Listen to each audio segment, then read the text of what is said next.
All right, there we go. All right, what's going on, everybody? Between the Game Sports back again. And before we get started, I want you guys to go over to Facebook, hit the like and share button, and then go over to YouTube, hit that subscribe button, then hit the bell button to get those notifications every time we go live. But with that being said, this time we're out in Huntsville, Texas, with the head women's basketball coach of the Sam Houston State University Bearcats, Coach Ravon Justice. Coach, what's going on? How you doing today? Thanks for having me on. I'm good. I'm good. I'm out here in this Texas heat burning up. So it's not getting any better apparently. All right, so let's jump right into it. Tell us a bit about yourself, your background, uh, where you come from, and stuff like that. I am Texas made and Texas raised. I'm from Atlanta, Texas, a small community that I love and appreciate. All the core values that taught me. I went to school at Washington State, started in college, finished up in Oklahoma. So I was well diverse before I even got into college. I started my coaching career at Grayson County College as an assistant. Then I was an assistant at Houston Baptist University. Then I went to the University of Houston, following up to Prairie View A&M University to San Houston State University. I've had my whole career in Texas, which I've appreciated so much. Just the fact that I love Texas kids because of how they grind and the chip they play on their shoulders. So I've been fortunate enough to do what I love here in my home state, and it's something that I don't take for granted. My coaching journey has been my own. I tell a lot of people when I took the job at Prairie View A&M University, people questioned me going to HBCU, and it was one of the best experiences ever. So, I think that everybody makes their own way on this journey. So I'm just privileged to be where I am. Understood. You mentioned Atlanta, Texas. Man, I've been through there, and it's real small. uh, what was that experience like going from that town and to off into all these other cities like that? To be honest with you, I think once you leave Atlanta, Texas, you're like, oh my gosh, there's so much to the world. I grew up in a town of no more than 10,000 people, so everyone knew each other. You played Mhm. every sport. The community was pretty much your whole family. So that adjustment was very, very different. Even going to college and after college, I had to adjust to these city slickers and trying to make sure that I didn't live my life fast, that stay with my core values. So it was an adjustment, but I think that everybody makes their own way in what they want to do. So. Yeah, absolutely. When you don't know this, but I am your rival. I went to Stephen F. Austin, and leaving Houston, that was a crazy experience for me. I actually went to Blinn JUCO first, and then I went to back home, and then I went to Stephen F. Austin. So that it was a weird experience for me going from pretty much predominantly black people all the time, and then experiencing different cultures. So I definitely can understand where you're coming from. And speaking of rivals, let's speak on Sam Houston State University. For those who've never heard of it, what is it about? What's campus life like? What does it look like? Things like that. Samuelson State, I think no one knows about it unless you're going to Dallas or unless you're going to Houston on 45. So, Okay. a lot of people references it to that. So, I think it is a great community. I think the biggest thing about Samuelson State University that I love and admire so much is we have an enrollment of over 20,000. But you would never know that because the campus feels so small and inclusive. So, it gives you a family oriented feeling. There are so many hills on campus that was the one thing I had to adjust to. But campus is growing tremendously since I've been here, so I'm just enjoying the growth of the campus. The new buildings going up and the experience with that. Um, so for people who don't know about San Diego State University, you know, being a Bearcat is something special due to the fact that we were one of the first public schools in Texas, a teaching school. So with that being said, we have so many people that come to Sam Houston State to be teachers, and criminal justice is a big field as well. So that was something that I enjoyed. And when I took the job of knowing and things like that, being a rival of Stephen F. Austin has been fun. I think the biggest thing is the Piney Woods game, and like you said, that adjustment from city life to that Piney Woods game, the atmosphere is totally different. So it's definitely something you look forward to every year. Um, And also, just being located in pretty much like Northeast Texas, it gives you that different feeling of community and family first. So I've enjoyed my stay here so far.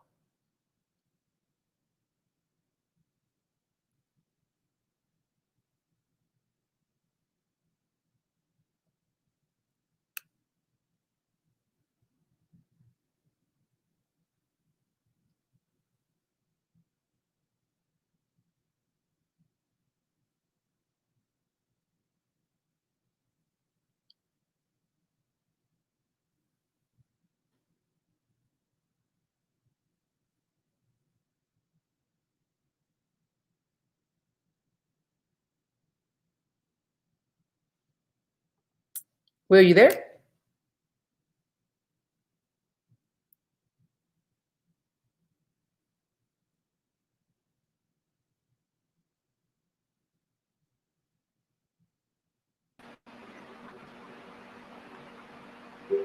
Hello.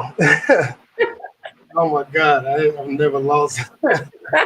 I've never lost internet connection. That is a first for I me. just think you're being just a little bit petty because I'm a Tennessee State, F and down, all that. So I never lost internet connection. But before we got out of here, you were talking about the hills. I think that's the last thing I heard you speak on. yeah, I remember going to Sam Houston and just experiencing that one big. It's changed a lot, but I haven't been there in a while. But I remember that one big hill up into some dorm. I think the dance studio or something like that. yes, the campus is very hilly. I think that, like you said, coming from the city, you don't see that much. You don't see those trees on campus, like the hills, like just the landscape of that. You see the city road, but campus is State, it's just beautiful. It's wooded areas, so the campus is never hot. It's a breeze walk going through campus. Although campus is big, it's also small. Um, I know people don't think that because of the hills and enrollment, but it's definitely a small community. I think the growth of the campus is tremendous. Like you said, there's new buildings going up every day, but we're still keeping up with the tradition and the history of the landmarks on campus. So that's been something that I've enjoyed as well. And another thing about San Houston State is, with our football team being really good, we have a great tailgate going into, a football game as well as a basketball game, have great crowds. So I love the community, love how family oriented it is. Yeah, I remember before they had the Piney Woods battle in Houston. They used to always have those games kind of back and forth between Stephen F. Austin and Sam Houston. It was crazy, crazy, crazy tailgates. I had a friend that played football, I think 1 or 2 years at Sam Houston, and it was just whew, those small schools. You really get embraced by the student body and then the community, and it's a great feeling. And Yeah. I believe this was your second year at Sam Houston, and I did some research on you guys. I believe I went 19-10 overall, and then like 14-6 in conference, I believe, something like that. So just kind of describe that season and speak on the season, the ins and outs of it. No, I think this season was special just because we had so many seniors. So when I took over the program, those young ladies had won, I think, a total of 5 conference games. Mm-hmm. So within the last 4 years, so including their freshman year, that puts them at about a total of 10 conference games. I tell anybody that, it's all fun and games until you don't have great memories in college. So, having those seniors there and being able to experience a season like that, it was remarkable. I think that it helps those young ladies grow off the field, gave them a lot of confidence. So we were able to see them develop as women and their confidence just grow while I was there. Another thing is having that turnaround season also gave us the opportunity to be able to recruit different type of kids as well. When you first inherit a program that hasn't done well, there's always those kids that doubt it just due to the lack of success. So having a Absolutely. little success definitely changed our recruiting scheme of things.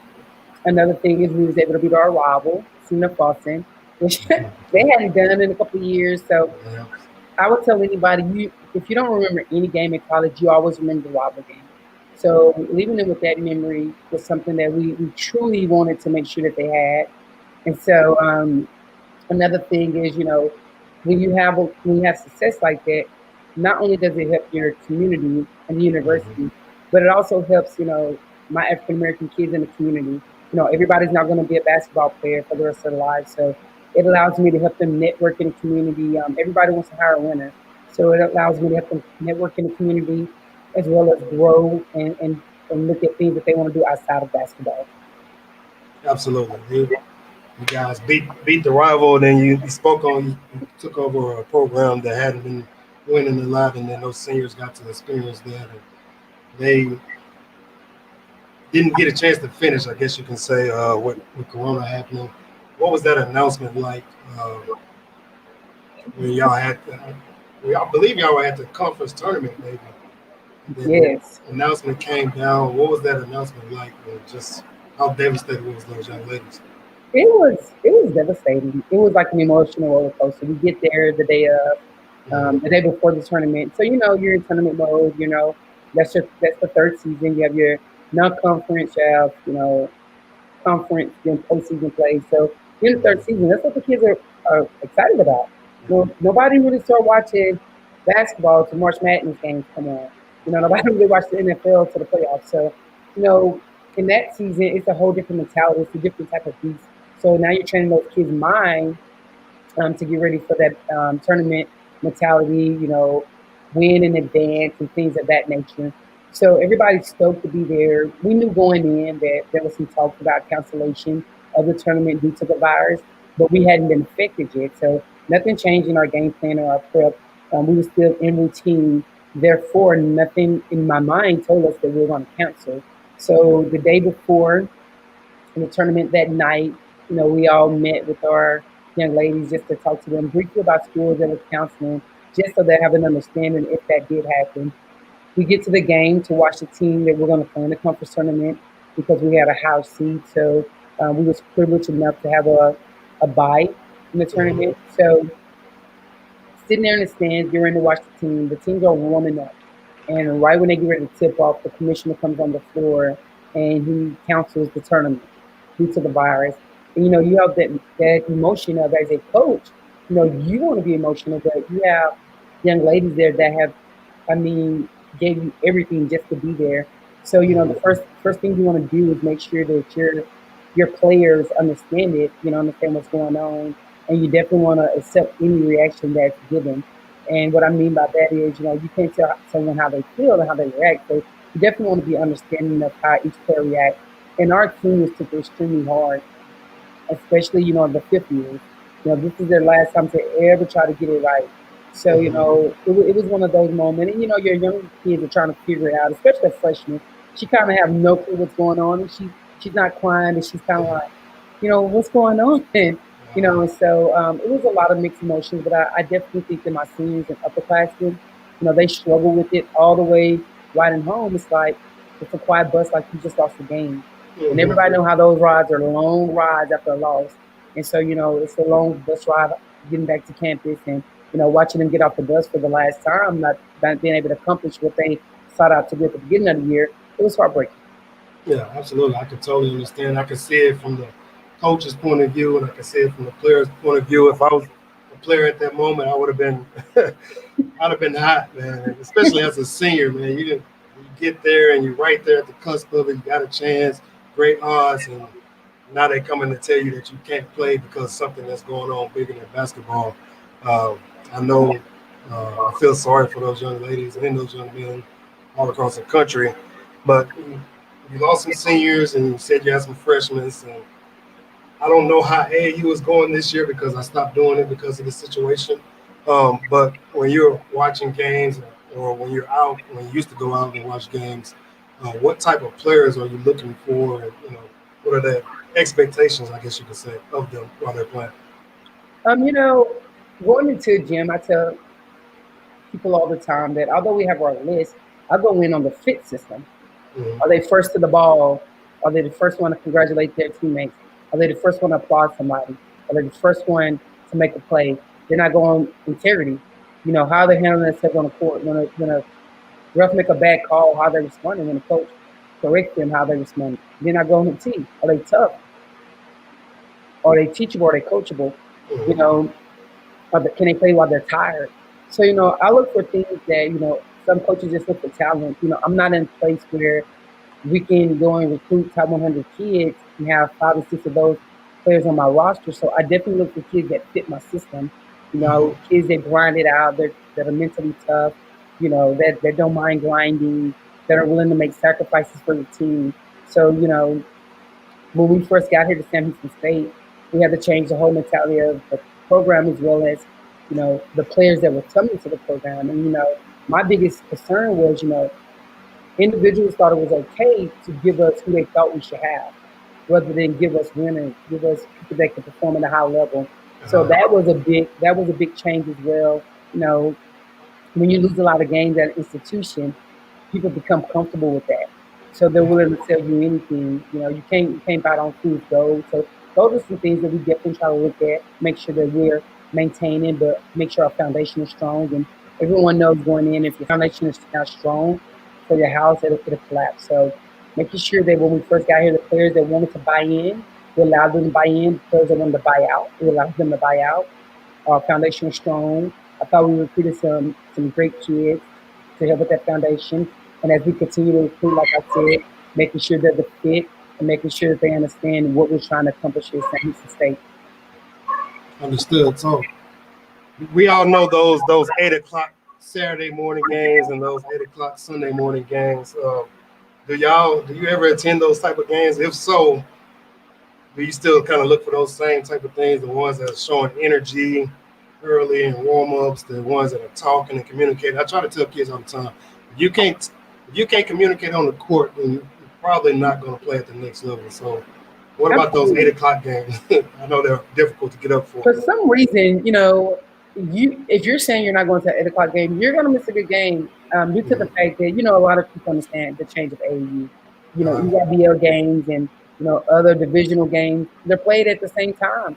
So mhm. you're stretching your staff to make sure that you can recruit the kids that you definitely want to see. So yes, I am attending those 8 and 9 o'clock games, and I tell players all the time, if I come watch you early in the morning, or if I'm in that gym late at night, don't waste my time. Exactly. Don't waste my time, especially because we're trying to crunch so many players. And what I mean by crunch is, you have your list. You have those kids that you already know about. You have those kids that you've recruited for a long time that you build relationships with.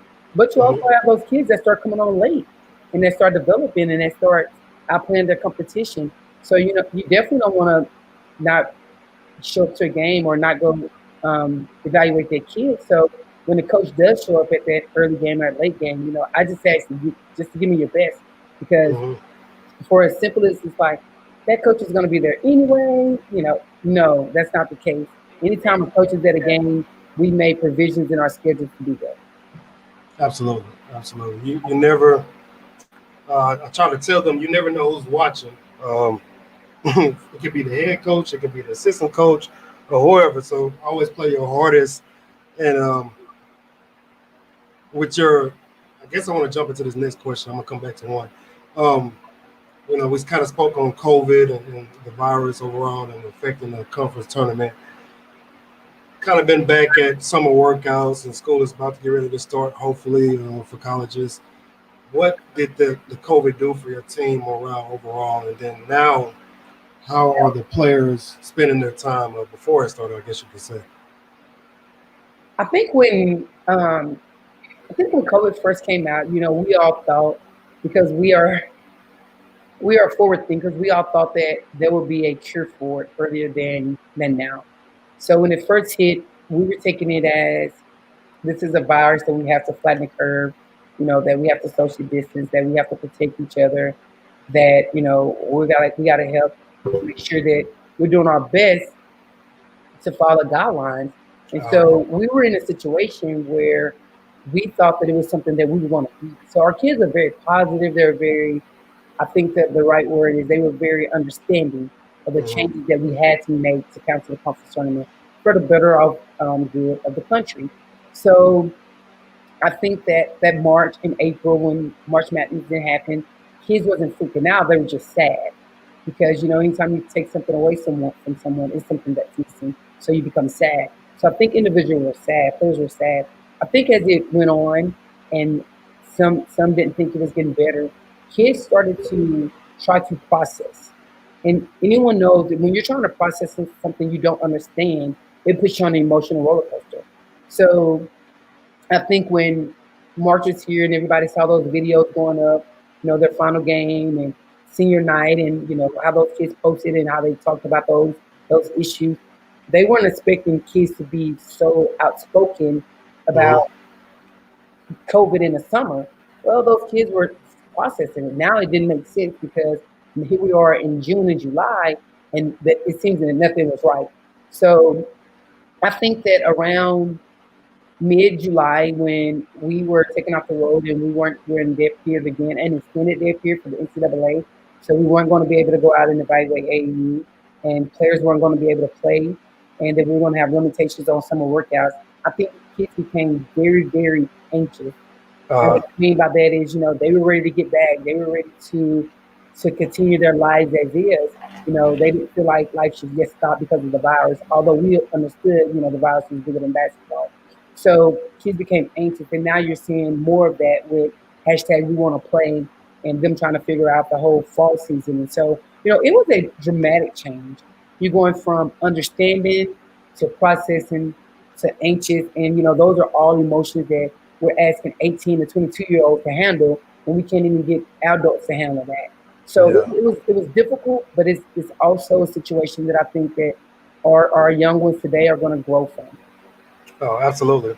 Their stories are going to be able to. The stories that they're going to be able to tell to their kids and grandkids is going to be it's going to be interesting, and I hope I'm around for that. But, I'm kind of older guy now, but I'm almost in my 40s. But neither here nor there.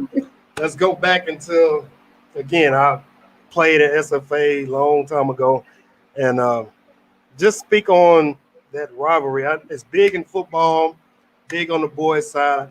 I don't think a lot of people know the girls' side of the rivalry, but anytime there's a rivalry in any sport, it's going to be crazy. But people that don't know about Texas rivalry and Sam Houston State University, Stephen F. Austin State University, it's not that far from each other. There's purple, orange, all this other stuff, crazy stuff. So speak on that rivalry a little bit.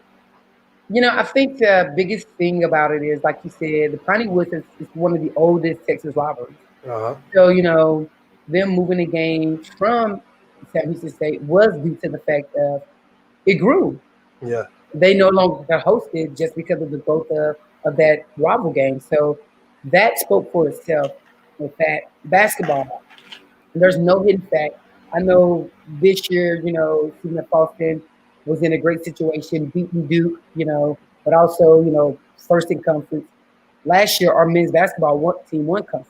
So they've been battling back and forth for a long time. So that rivalry has just grew. And what people don't understand is, like, if you go into a Stephen F. Austin San Francisco State game, it's just as big as any rivalry in the country. And what I mean by Absolutely. that is it is packed. You have some ruthless fans. You have some foolery going on in the stands. You have some craziness. People are hitting unbelievable shots, and that goes to show you that rivalry games mean so much to those kids. The minute they step on campus, they understand if we don't beat nobody else, we beat Stephen F. Austin, and that's what's taught us Stephen F. Austin as well. If we don't beat nobody else, we beat. Uh-huh. And so and I'll tell people it's three things about that rivalry that I admire the most. First of all, with that Pineywood games being one of the oldest ones, you think it would die down, and it's just getting better. Hmm. The men's basketball thing I love about that one is I haven't, and I'm from Texas. I haven't known a time where either team has been so poorly that nobody wanted to support it. And there's Hmm. times where you can go to a rivalry game and somebody's so much. It's kind of like Rice and U of H. U of H was so much better than Rice in football that it no longer was a rivalry game Right. due to the fact that one team outweighed the other or was better than the other. But with men's basketball, that's not the case. So it keeps it interesting. It keeps everybody on their toes. Now, with women's basketball, what we're getting now is we're getting that same exposure. The difference is the women game is growing. And so now Hmm. that the women game is growing, we're being able to play faster, shoot the ball better, doing things at a better pace, that the game is growing and it's enjoyable. And with us coming along and being a successful team, I think it's just going to grow that rivalry more. And so I think that the funny thing about the rivalry is if you're not from Texas, you don't realize how close Stephen F. Austin and Sam Houston State is. So Hmm. there is so much trash talking 2 days prior to any sport that they're playing. And most Yeah. of the time, you have that situation where you have people right there in Houston that have to pass through Huntsville to get to Stephen F. Austin to the game. So, it's like you have it on both sides. We have all these Stephen F. Austin people in Houston. Then we have all these Stephen F. Austin people in Nacogdoches, so they're on both sides. And it's the same thing with Sam Houston State. There's so many people from Sam Houston State that live close to Nacogdoches. So I love it. And I love to hear the old heads talk about it because that's the most enjoyable moment is to hear them talk about it. Yeah, it hasn't changed, man. I peek in and I try to catch it every now and then, but can't really get down to the games like I used to. I went to the Piney Woods, I think 2 years ago. I didn't even go inside, but it was so much fun outside, just kind of going back and forth and seeing some of the dudes that I used to play against and chopping it up with them is still crazy. My boy who just come in and said SFA in the house, he's from Huntsville, and he went all the way over to Nacogdoches. So it's weird, man, and it is what it is, and it's gonna continue to be that forever. Next question. I know that there's a lot going on with social injustices in the country, and the NBA has kind of put their foot down on it. Then the WNBA that just started, they're doing a lot of speaking out about things that's going on, police brutality and everything of that nature. What are your thoughts on that, and do you have any plans with your team to kind of help support that movement? Absolutely. First off, we don't run from the conversation. Mm-hmm. I think that's the biggest problem that we're having is no one wanted to have conversations about it. I don't run from it as an African American woman. I totally understand the importance of having those conversations. I'm Absolutely. also on Coaches for Change, which is an organization that encourages athletes to vote, that encourages athletes to use their platforms to talk about social injustices. Also, it encourages them to be knowledgeable about the things that they're voting for, the rights they have, the understanding of the local voters in their towns. What should they do if they feel threatened in the workplace and things like that? What should they do if they feel racism at a workplace? So, we want our athletes to understand that we're part of the change. We're not just talking about it. We're not just writing these hashtags for anything. Like, we want to be a part Mm-hmm. of the change. So we allowed our student athletes to be open and have a voice. We didn't try to muffle them or tell them what to say. They had an opportunity to be open and talk about the things that they wanted to see, the social injustices that they have experienced. The biggest thing moving forward is just like the NBA and the WNBA, there's going to be some players that are very vocal because it's close to them. And our goal is to make sure that we support them as well as educate them on the things that are close to them. Being an African American woman, my job is to make sure that I understand that without these protesters and without these, understandings and talking to our kids that we're making the same mistakes as some of the generations before us have. Uh-huh. So we don't want to be those coaches, or we don't want to be that department where we don't understand the importance of the fight that we're fighting right now. We definitely want to make sure that our kids feel free to speak about it. And the last thing is just understand it. And I think that's the biggest thing. While all this is going on, I don't think some people can process everything. And I think social media is great, but it's also you get these myths, you get these theories, you get all this stuff that goes Mm-hmm. into politics, and we just want our kids to be educated. We want them to be educated and understand it and feel comfortable and knowing what they're fighting for. Absolutely. They have to understand that again. This is bigger than basketball. Everybody's affected by it, and the most important thing that you said is to be educated, whether you're black, white, Hispanic, whatever race you may be. This is something that needs to be discussed and continually to be discussed about because it's here and it's in our faces, and we need to attack it head on as a nation. As the world is going on. Um, my next thing is the 2021 season is approaching. I don't know if you guys are going to have a season. I see that there are some Power Five conferences that are canceling football and stuff like that. What are your expectations? Are you guys going to play? And if so, overall, what do you expect? You expect to finish first in the conference? Expect to get to the NCAA tournament? We You expect to know, beat you in Boston. okay. We'll see. We'll see. You We'll see. know, with this season coming up, it's totally different.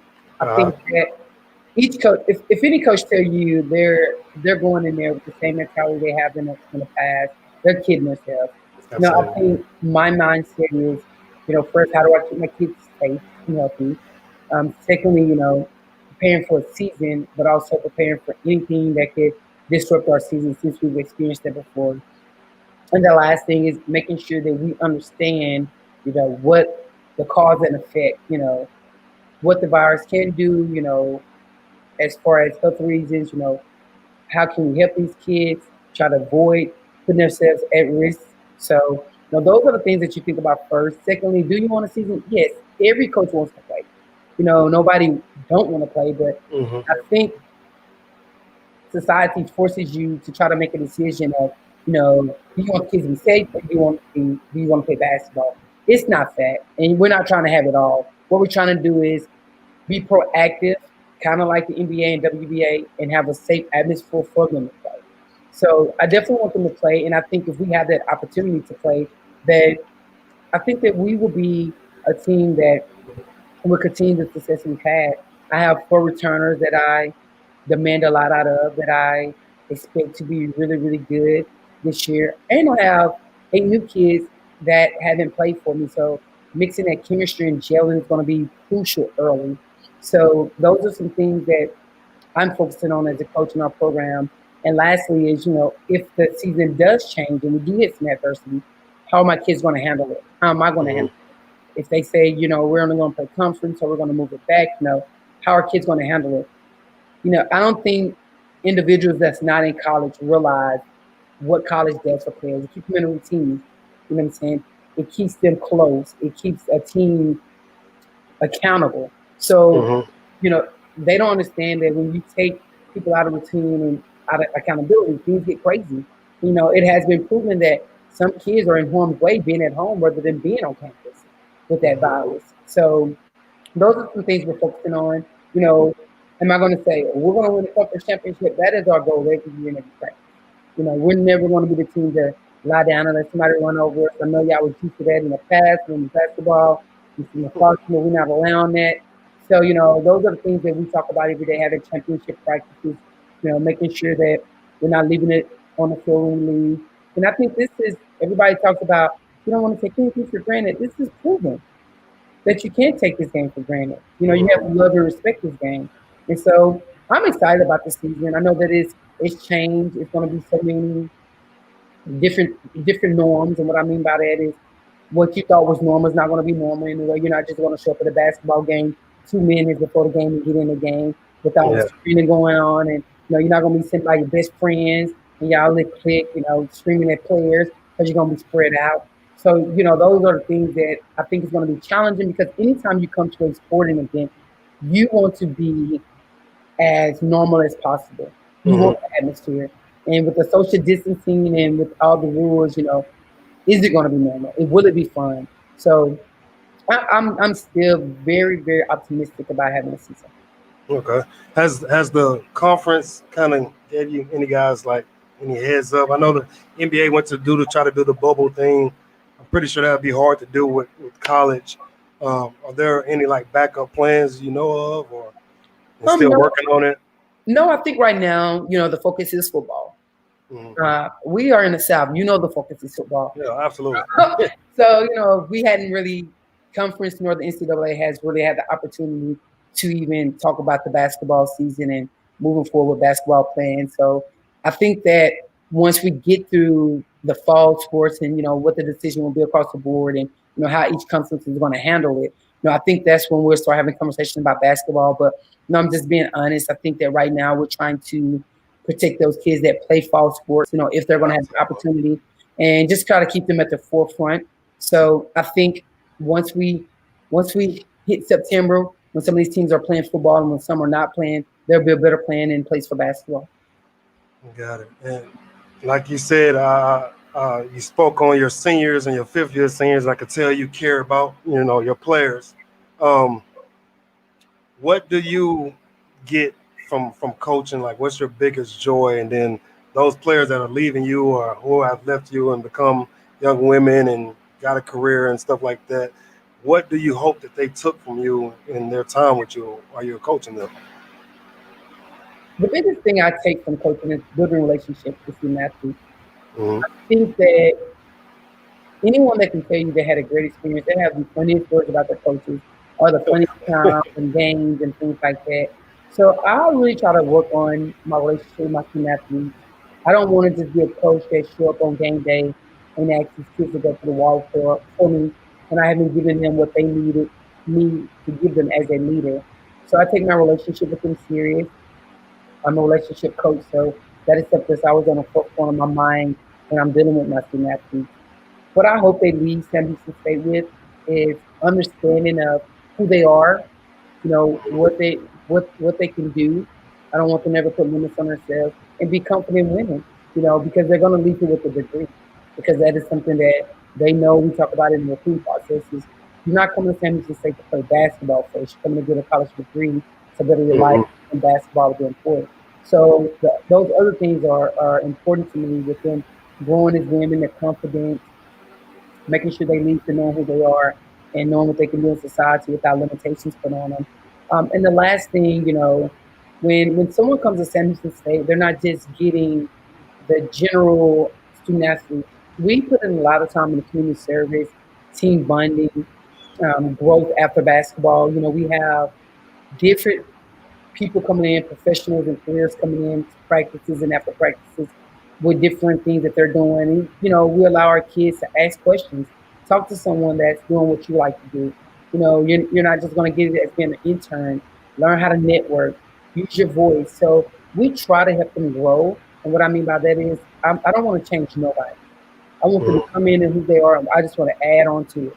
It's kind of like baking a cake. I just want to put in the ingredients and let them blossom who they are, without judgment and without, accusing these kids of doing it the wrong way. Because, I think that as the generations get older, we didn't do it this way. It doesn't mean it's Hmm. right. I try to focus on, these kids are getting smarter. So I want to be able to relate to them in their way and understanding it so that I can help them. Absolutely. You spoke on a generational thing. I remember when I first started got into AAU, man. I'm listening to these dudes' music and I'm like, what in the world is going on? But then I remember my parents saying the same thing.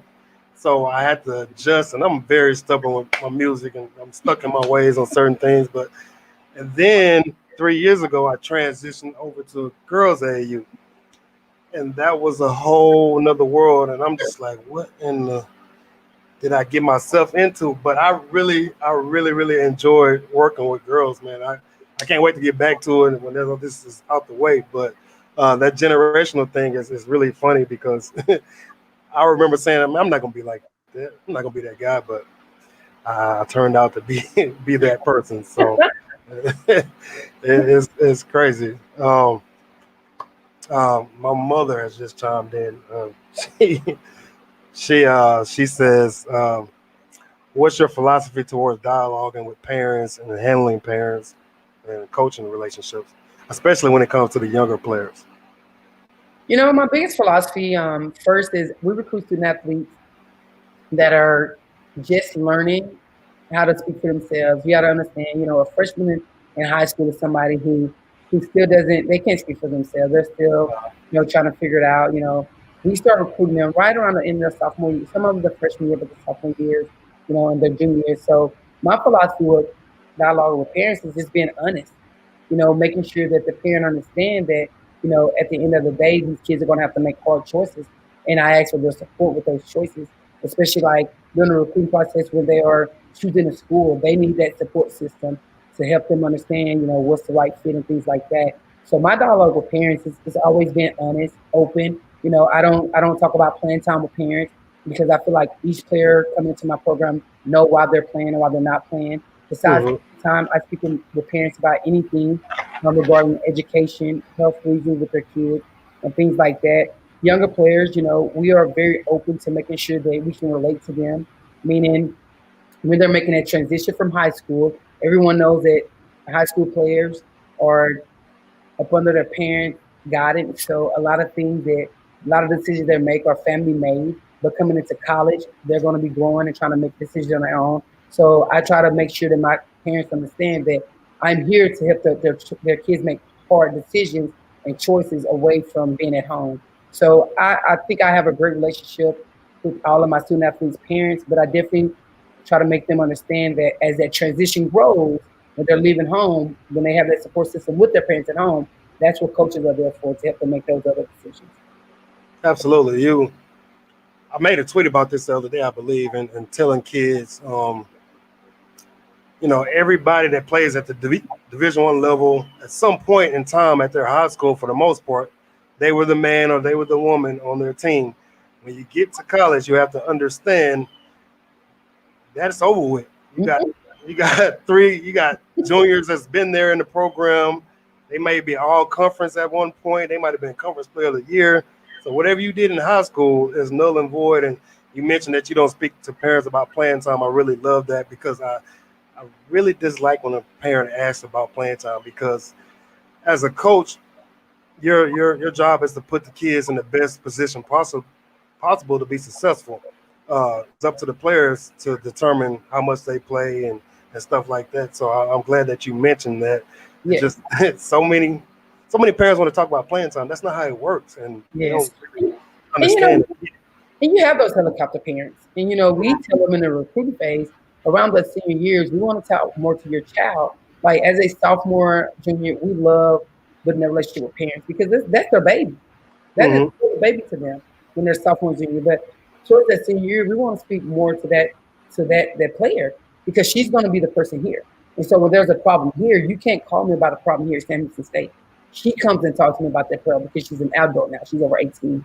And Yeah. so just like if she was at the workplace, you don't call in and say she's taking off for the day. She makes that call in and say she's taking off for the day. And so that's the same thing that, we talk about with our student athletes. A parent shouldn't be calling me talking about why you're not playing. You're here every day. So you should be having that conversation with your parents while you're not playing. So we Hmm. just don't talk about that, and we don't if a parent is unhappy with the way our program is ran, we don't go into making sacrifices for players. The program is bigger than one player. Hmm. The program is bigger than me. And I leave this place today. San Francisco State women's basketball is still going to be here. Still gonna be there. It's still going to be here. So we try to make them understand that every person on the team has a voice. Every person on this team is important, but also understand every person on this team is what matters. Now that your family doesn't matter, things like that, but you made a commitment to this organization and these players. And so I think that AAU has allowed, and I'm not saying it, any negativity, but AAU allowed parents to feel so much more obligated to have those conversations with college coaches, because like you said, their kids will start high school, they're starting AAU, and they have their relationship with AAU coaches. So it carries on, and the buck stops somewhere. And what I mean by that is, just, anytime that kid gets away from home over the age of 18, they have to grow. And so we definitely want them to understand that I talk to my players every day, so there's no hidden conversations. There's no hidden agenda to my expectations. And, I think it's funny that you said that with the parent thing because, they're like, well, coaches got favorites. Coaches got people they can depend on. Yeah. Coaches have people they trust. Coaches have people that have made sacrifices. Yeah. And so, although that your kid might be talented, they lack in that trust, that, dependable, that, things of that nature that keeps them away from something that the same talent, of a player gets. So it is a tough situation at times, but going in, those are some hard conversations that I have, and I love my kids for it because Mhm. at the end of the day, I know when they leave San Houston State, they're not walking around the workplace being bitter and being disgruntled when they can go in and have a conversation with a boss, woman to woman, and get the feedback they need and be better for that organization or move forward from that organization. So, those are the things that, we take pride in. Absolutely. Parents and players, if you're watching, I really hope you're listening to Coach Raven Justice, head coach of the Sam Houston Bearcats. Man, it hurts me to say that. But she's really giving great points and great wisdom about situations. And you spoke on AAU and kind of the ins and outs and downfalls of AAU. But basketball in general. We can go from middle school, high school, up to college, up to the pros. Um, any changes would you like to see in basketball overall? I love, like you said, I love the high school spectrum of it. I love parts of the AAU game. The things I wish that could change, and this is mostly on the women's side, it's just the exposure. And don't get me wrong, I think that and it's a catch-22 with the virus. It has allowed people to see the WNBA in a positive light, to actually see these women, as professional. They use their platform the biggest for the social injustices and just Hmm. trying to get the word out there. So I wish that the exposure was better for women's basketball.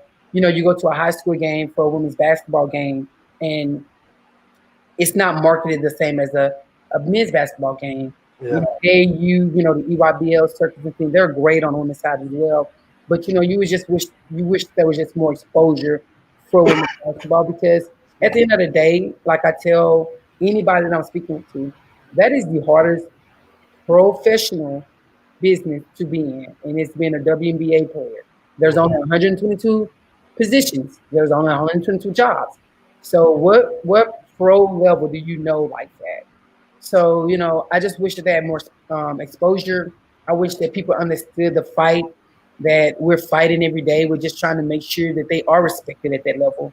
Um, Overall, basketball, the things I wish would change the most is just how we're teaching these kids about social media. Let's also teach them about life. Because once they become really good athletes, we forget that there's more values and characters that we have to continue to teach these kids. Hmm. So, those are some things that I wish would change because basketball, any sport has grown. And I tell anybody, any sport has grown. With basketball, it is a small community. It is a small community. You probably know somebody that plays at this level, that was at this level, that knows this person. So it's a small community. And I think that sometimes when ranking goes up, and that's high school, we're ranking them in junior high now. So when those Hmm. rankings goes up, we're forgetting that they're still young people. They need a lot of guidance. They're still young people that we have to talk about more values and character with. And we have to stop looking at the athletic side and start looking at the person we're dealing with to make our game grow. Absolutely. Hey, once again, I said this before on a couple of my shows. Basketball is not forever if you're an athlete. At some point, the game is going to pass you by. So you have to be able to do other things in life and understand that, again, basketball, life is bigger than basketball. And, figuring that out at a younger age will actually put you ahead of the game. And then you spoke on the exposure part. Coach, this is what I'm trying to get there. I'm working on my media credentials. I'm trying to do all that, man. I love the game of basketball, boys, girls, whatever it may be. I don't care. I love to watch it. I don't, ugh. And I'm just trying to get there, and I'm working on it. But yeah, the media exposure is not there for young ladies, and but it's getting there, and then people just have to really sit down and enjoy watching women's basketball. And understand it's different, but it's still basketball. And I tell these dudes all the time. I be talking about these WNBA players. I'm like, dude, get out there with them. I Exactly. guarantee you, they gonna give you some buckets. So Exactly. I guarantee you they regret that decision. And we talk about that all the time, The media is so many Twitter things on there, and I tell our players all the time, when you ever feel threatened, invite them to play one on one. mhm, Invite them to play one on one because at the end of the day, that's an athlete. And I have a scout team that comes in every day to help my kids prepare, and that's men players versus women players. And those young men will tell you that's an athlete. It doesn't yeah, matter that that's a female, that is a true athlete. And I tell anybody, if a woman run every day and you sit on the couch, you think you can beat that woman?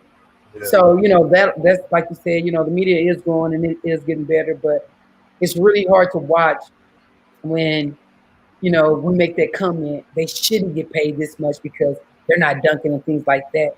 Well, go play them yeah, and bet your check on them and see. yeah. Just watch the game, man. They're getting it in. And my cousin has put her little Sam Houston stuff up here, and she went to Sam Houston. I'm disappointed in her, but I had another cousin. He went to Stephen F. Austin. So, in my family, we're leading 2-1, but whatever. And A couple more questions and stuff like that. Your favorite team and your favorite player to watch. I know I didn't kind of discuss this with you earlier, so I'm gonna put you on the spot. Favorite team to watch and your favorite player. My favorite women's basketball player, Diana Taurasi. People can't respect what she's done for that league. You know, you're looking at a winner from college to pro to overseas, and that just keeps getting it done. You Mm-hmm. know, and so I think that that's amazing what she's done as a professional and what she brings to the table as a professional. And the things that people don't realize is she gets it done on both ends of the floor and she gets it done off the floor. She's the Mm-hmm. biggest advocate for equality, social injustices. So, I respect her so much. A young player that I've always admired watching in the league, that I've always watched that's in the league now is Kennedy Carter. I think she's the future of the WNBA, and it's someone who is really fun to watch and special to watch. And that is something as a coach you get to do. Diana Taurasi's, she's a legend. She's going to be a legend, and this young buck coming in. So, I'm enjoying watching WNBA. I know that for some people, this virus is taking away, what they watch on ESPN, but I'm loving every bit of it. Mm-hmm. I'm a missed out of it. I am a Bron fan through and through. So Michael Jordan was my favorite player, but love LeBron. And why I love him so much is not just for the basketball, but what he does in his community. People can Absolutely. talk so much about, he's soft, he don't take the last shot, he doesn't do this. He's had great success on the court, but he's winning in life. When you Absolutely. go out and you fight the fight he is to give underprivileged kids what he's giving them, you're winning in life, and that's really what matters. Oh yeah, absolutely. LeBron is it's about my age, a year younger. I've I've enjoyed watching that dude play since the beginning, and he's done it right. And you mentioned Diana Taurasi and Sue Bird is still one of my favorite players to watch. And they played Seattle Storm and the Mercury played the other day, and Sue Bird didn't play, and I was highly disappointed. But I think Taurasi got hurt in that game, and just man, those girls are getting it in. I really wish people would just kind of take a step back, sit down, and watch it, and just get to enjoy the game, man, because it's played at a high competitive level. If they don't think those women care, they absolutely do. Uh, I'm standing corrected. My cousin said her little sister went to Sam Houston too, so We I definitely guess it's I winning. guess it's I guess it's 2-2. Beat Winning. 'em up, cats. Team up cat. That's such a terrible, terrible. Just I don't even know what you Can't call it. wait till she comes to Saying, she wears that yeah, basketball. that And I'm that waiting too. to the family reunions, to the family cookouts. We're gonna make sure we get her a couple. All right, yeah, I can have all that. All right. Another question that just kind of hit me on the spur of the moment. Your biggest coaching influences, like any idols in that? One of my biggest mentors is Ronald Hughes. I coached under him at the University of Houston, and Mhm. he wasn't the first coach that I worked for, but he was a coach that taught me how important relationships were and how I can be myself and grow. And what I mean by that is when you're into coaching, you're looking at the X's and the O's. You're looking up how to be a better recruiter. You're looking up how to move up the ladder and things like that. And his biggest thing is the growth of you. You can't be the best coach that you possibly can be if you're not growing and making sure that you're building relationships. And so when I was under him, I learned so much just about why this was my calling and why it was so important that I continue to be me and make sure that I can relate to my kids and I can be a better leader for my kids rather than just worrying about the coaching aspect of it. So he is someone that has allowed me to, as an assistant coach, he allowed me to grow and do the things that other assistant coaches weren't doing at the time, like running practice, doing things in the community. So he was someone that I've truly enjoyed working with, and we talk often, and he's given me some great pointers. Another coach that I admire a lot that we speak sporadically is Sue over at Florida State. I think she's probably one of the most positive coaches I've ever been around. She does it at a high level. She's very energetic. She gives so much back to her kids as far as within herself and things of that nature. And there's other coaches, but the biggest thing that you want to take from coaches is, you can say, hey, I want to be like this coach. But you have to be you at the end of the day. You have to make sure that you're taking care of the things to help you grow as a coach and to strengthen your weaknesses. So those are some things that I focus on, and some people that I've reached out to along my coaching journey to help me along the way. Excellent, man. Those are the type of coaches that you never forget. And so, did you play for those coaches, or No, you didn't play for the U of H coach? nope. All right. So, I did some research, and I believe you are in the Atlanta, Texas Hall of Fame. How was that announcement? Well, like, what were you feeling? I truly thought probably Derek Blaylock that played at Stephen F. Austin that plays for the Chiefs, would Uh, be someone that would probably go before me, which I'm sure he's right behind me and going. uh, But it was no one understands the love you have for your community. mhm, And when I was in Atlanta high school, all we talked about was pride. Every shirt you got said Atlanta Pride on it. mhm, And so early on, from my elementary years to my junior high year, you wanted that pride shirt when you got to high school, and then pride shorts. It was kind of like how you crossed over. So I remember being in elementary and junior high, I was like, now I'm getting one of the pride shirts. And what it meant was you had so much pride in being and going to Atlanta high school that you didn't do the things that other schools did because winners do things differently. So, you didn't skip class. You wasn't disrespectful. You wasn't in the streets, You just did things different. You gave everything, rivalry games, we wasn't expected to lose. We was always expected to win. mhm, There was nothing with negativity within our program because you had so much pride. And so when I received that honor, I was kind of taken back because there's been some great players that came to Atlanta. There's been some unbelievable athletes. East Texas is known for, you know, track, football, basketball and things of that nature. So I was taken back. It's probably the greatest honor. I tell anybody, I love what I do. I pray that their success still in my pathway, but I understand where I come from. I mhm, understand, my community. I understand my foundation. And those are the first people to believe in me. So, for them to make that step into putting me in the Hall of Fame, they still believe in me. And so that means more to me than the accolades I'm ever going to get, because if they didn't believe in me first, I wouldn't be here today, mhm. in the position I'm at. So it's truly an honor. And I tell anybody, if you've never been to an East Texas football game, you're missing out. We Oh shut down the yeah. town. We shut down Yeah. the town, and it gets popping. It's a different experience, and you see so much pride, and Mhm. they travel well, and it's just a understanding that a fight come with it. So Yeah. just understand a fight come with it. So those are the things that are important to me, is community and family. And so for my hometown, to give me that, it was special. Absolutely. And I want to say congratulations to you. That's a special honor. That's never going to go away. I want to throw this out there real quick. Do your players ever ask you to play? Do you get out there and like, I still got a little bit left in the tank? Every player try you. They try Uh, you. And so, I would tell any coach, stay in shape long enough to where they're not trying you no more. And uh, so I definitely get out there, and I always put it to my advantage. If we ever play, it's always in my rules, half court, or if we playing full court, we only going to 2 or 3. So it's yeah. always but my coaching staff understand that they have to stay in shape because somebody's going to try us. Yeah, The biggest absolutely. thing, the biggest thing we tell our players now, when you lose, understand that loss is for the whole year. Yeah. It's not like basketball. Like we don't have no home and home. uh, Carry that loss, So we usually play them early in the year, and we always make sure that we put seniors on our teams and we bring them young bucks in first and beat them up mhm, real good, with those seniors, because we don't beat the seniors when they're freshmen.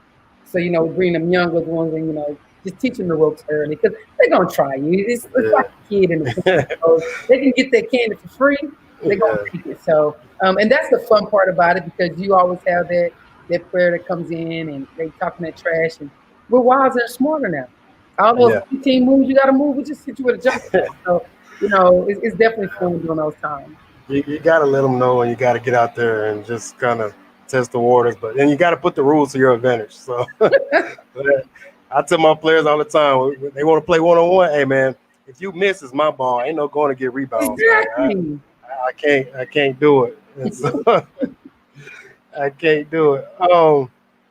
We spoke about my last question. We spoke about exposure for women's basketball, and then uh, people that is endorsing it. I guess you can say. And then we lost a legend this year that was doing a great job of that, Kobe Bryant. So, uh, how did you feel about that, and where were you at the moment, and what a loss is it to the game of women's basketball?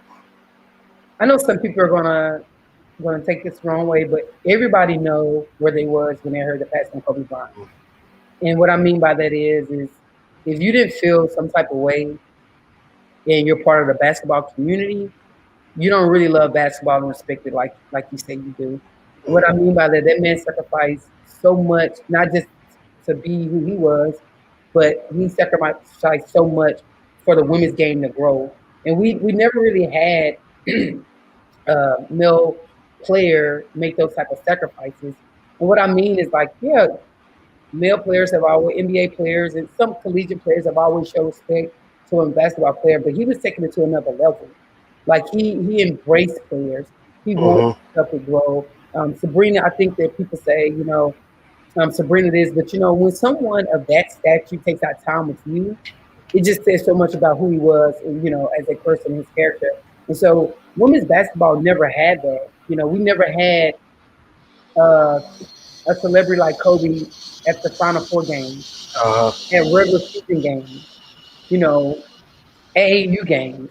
Like he was a familiar face, and so we got comfortable. And so, what I mean by we got comfortable was, into his passing, you didn't understand how hard that was, and so I can remember being at the Final Four and you sitting diagonal and you're in awe, but you're like, oh, that's Kobe. He's here to watch you come because he's a big supporter of them. And mm-hmm. so that was something you knew. And so you didn't look at it in the big light. People didn't realize how spectacular that was in that moment that he was there. And so when we lost him, we lost the biggest advocate for women's basketball. Yeah. And we lost, I tell anybody, if a man come and tell you something, you take it just a little bit different than a woman giving it to you if it's someone that you respect as a man. And so, he was fighting it for us on both sides. He was telling NBA players and college basketball players at high level to, hey, support the women game. It's fun. These women are doing some amazing things. And so someone was going along with it. And, we lost that. And it's like losing your voice a little bit. Mm-hmm. So when you get hoarse and you're trying to scream and it never gets better. So we kind of lost that a little bit, and it hurt. And I don't think people realize why, because I know we wore short shirts for one game with Mama Mentality on it. Uh, We dedicated a game, because before Kobe passed, and we had Kobe shoes.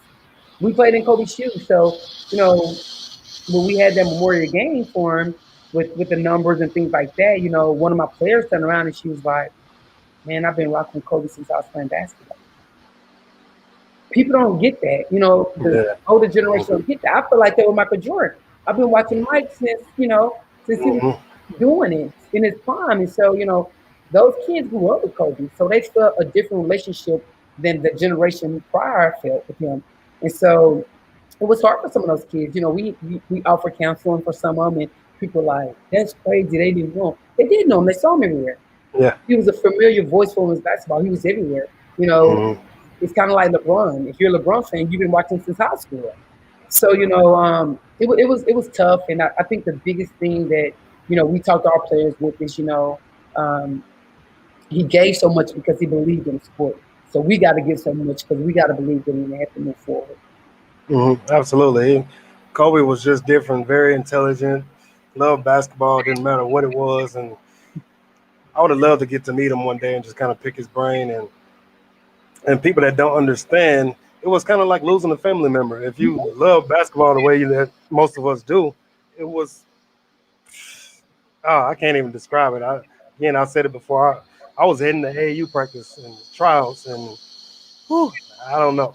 So I'm gonna leave it at that. And another comment: Lauren Giles says her dad played at Linden and Kilgore, East Texas football is definitely a different game. You have to see it to believe it. I ain't never been to a Lyndon Kilgore game. I've been to a Carthage game, and I've been to a John Tyler game, I believe, and Nacogdoches, of So course. he's the Linden Tiger. So he's the Linden Tiger.